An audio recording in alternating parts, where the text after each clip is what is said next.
The city in the sun, the economic heartbeat of the country, and also the nerve center of Kenyan politics. Lately, the political temperatures have been heating up. In less than 7 months, all the 19 parliamentary seats will fall vacant, comprising of 17 constituency seats, the women representatives, and the senatorial seat. Currently, the numbers favor Jubilee, that has 9 MPs, a woman representative, and the Senate seat. The opposition, on the other hand, has the remaining 8 parliamentary seats, all elected on an ODM ticket. ODM imepata kura mingi zaidi ya rais. ODM imepata kura mingi zaidi ya gavana. Lakini TNA imepata wabunge wengi zaidi kushinda ODM. Wanapata 10, sisi tunapata 7. Kwa nini? They managed to get the seat of a governor by sheer luck, because the candidate that was on our side, somehow there are a class of people that never voted for him. We have also reviewed very deeply some of the strategies that we went wrong on, and we have improved quite a bit. In 2013, CORD and Jubilee went for Nairobi as coalitions, with the majority of constituent parties sponsoring separate candidates in the election, and that cost them some of the seats. For instance, in Makadara constituency, both Wiper and ODM fronted candidates who garnered a combined total of 43,600 votes. The National Alliance's Benson Mutura emerged victorious, beating ODM's George Aladwa with just over 1,700 votes. As per now, we have agreed with the party leader to talk to other principals that if somebody gets a ticket in Makadara, let's say for example, Wiper and Ford Kenya should support the candidate. But that is one seat that CORD is not going to get, because the mathematics they are doing, we are ahead of them. Watch this game. Makadara will still remain a Jubilee seat. This is a constituency that has 112,000 registered voters, with the IEBC targeting to enroll 59,000 more. Such a number has the potential to tip the scales to either Jubilee or the opposition. We can't win some other constituencies, and we have agreed that our people were in, let's say, for example, constituencies like Roysambu, Kasarani, Dagoretti South, to move closer to the constituencies which we can win. So that's our strategy. And what they're actually doing is more or less an electoral malpractice, because you're telling people to shift and vote in constituencies where they do not live. To vote just, it is almost a political gerrymandering. The parties working towards capturing seats they lost in 2013. We're looking at where the 40 communities dominate, where probably other communities are the dominant. And going by that, I think the CORD will win 13 seats in the city. Just in case we cannot get all 17, then we remain with 15 constituencies. We've seen that indeed it is possible. So if CORD is getting 13 and Jubilee is getting 15, it means they are, what number is that? They are like 30, eh? No, they are 17. So people get what they can get, but they are allowed to be ambitious. As such, Jubilee is targeting all constituencies except Kibra and Ruaraka, going by the ethnic and political affiliation in the 2 constituencies. The opposition, on the other hand, is seeking to add 5 seats to their current 8, not keen at capturing heavily Jubilee constituencies where they flopped big time in 2013. I know Starehe will be very difficult for us to keep. I know Dagoretti South will be very difficult for us to keep.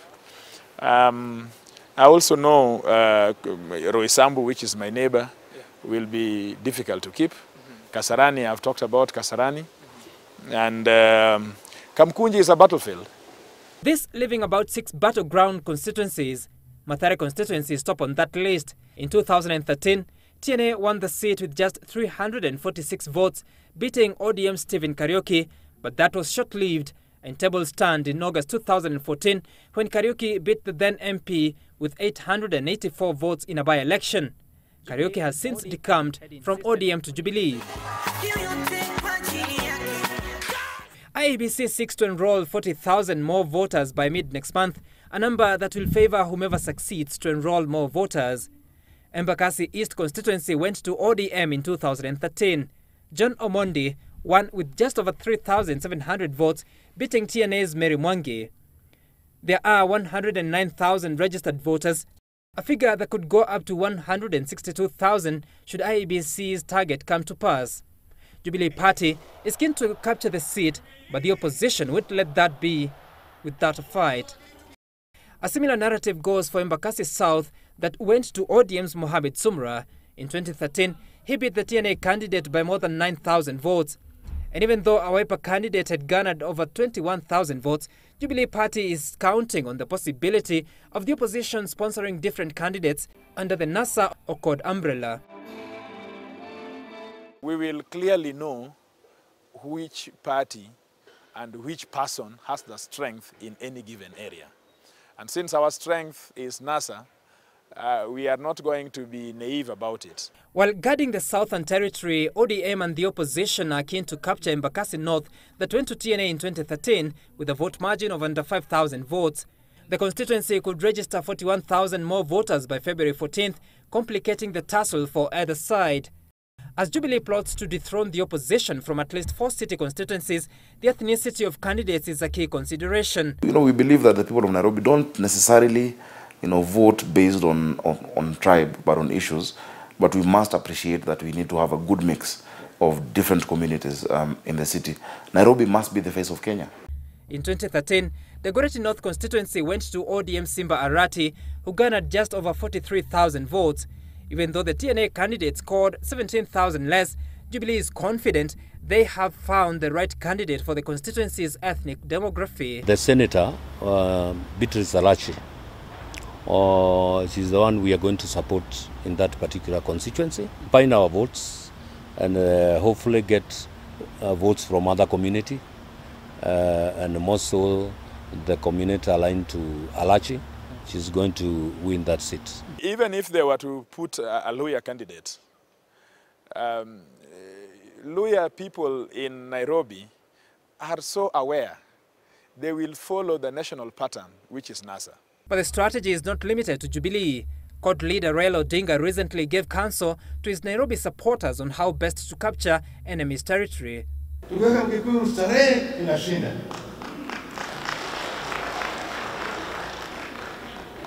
Tukiweka Mluhya, Mjaluo au Mkamba pale tunashindwa. Kwa hiyo akili ni mali.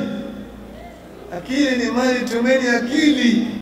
We have mapped out these constituencies. We have understood. We have been very, shall I say, rudimentary. We have even gone and said, so which are the tribes that make sense in any constituency? So you think all NASA will need to do is to have some Kikuyu, like say David Ndei, or Paul Mwangi, or say Boniface Mwangi, and take them to Starehe. You think they will win because they are Kikuyu? They are not Kikuyu in that context. In that context, they are just Luos or Luyas. The ODM strategy of saying in this constituency, let us remove, let's fill this community in this constituency, is part of the old politics. It is not where Nairobi is today. By the second day of mass voter registration, 2,700 voter transfers had been reported in Nairobi, an exercise that politicians are fueling to tilt the numbers to their favor in the coming battle. In 2013, Langata constituency was said to have seen massive voter enrollment of non-residents who backed the then Jubilee coalition. Nixon Koril of URP lost the battle with 7,600 votes, even though the numbers may be boosted with the fact that TNA and URP have since collapsed into one party. IEBC projects to add an additional 46,000 in Langata.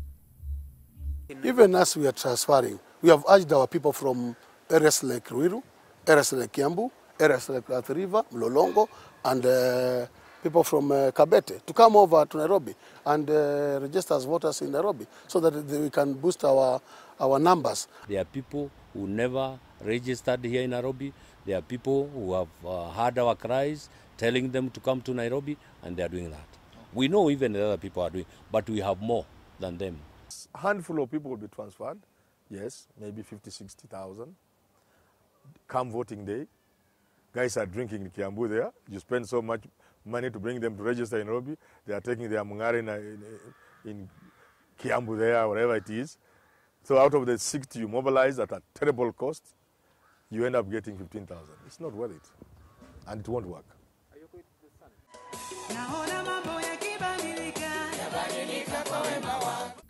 And so the opposition faces the challenge of agreeing to front single candidates in the 17 constituencies given the individual party interests. Jubilee, on the other hand, faces the hurdle of conducting fair nominations. In all this, each targets to dominate the party politics by also capturing at least 60 seats of the county assembly wards. Currently, the opposition has a majority of elective seats, but by just one. CORD has 43 MCAs, while Jubilee has 42. There are about 13 to 14 wards, which we lost by less than 1,000 votes, and we had multiple candidates. So if we do it properly, I mean, nominations are done properly, which parties are assured that they'll do, then we will have legitimate candidates, no infighting. So we should be able to get at least between 12 to 13 more votes. But I believe 60 is modest. We can be able to get it. We are better organized than our opponents. And, you know, we appreciate the use of science and technology as well in terms of how to connect with these voters. There is absolutely no way one party this year can get 60 MCAs in Nairobi. Just like there is no way in this country President Uhuru Kenyatta and Jubilee can get 52% of Kenyan votes. There is absolutely no way. Despite the tussle for constituency seats, each party will be seeking to capture the county seats of woman representative and senator, the epitome of the battle being the control of the city hall, the opposition appearing to have a head start now that they are firm on supporting Governor Kidero's re-election. For the Jubilee House, the stakes remain undefined, with at least 5 candidates seeking the ticket. But we should not go before the end of this month without getting a clear cut on who Jubilee as a party are supporting. Because we want to hit the ground running like other people.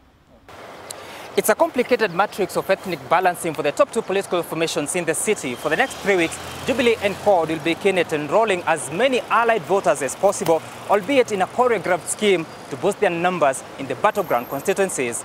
Sam Gituko for Sunday Live.